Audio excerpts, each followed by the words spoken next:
ইসলামের 5টি সুন্দর স্বপ্ন সম্পর্কে জেনে নিন।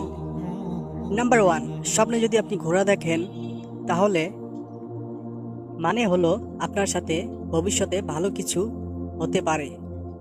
নাম্বার 2, স্বপ্নে জান্নাত দেখা, এর অর্থ হলো আল্লাহ রাব্বুল আলামিন আপনার উপর নেয়ামত দান করবেন।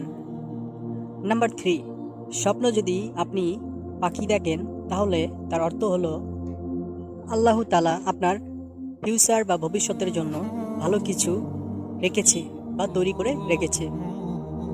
নাম্বার 4, স্বপ্নে বৃষ্টি দেখা না বা বৃষ্টিপাত হতে দেখা।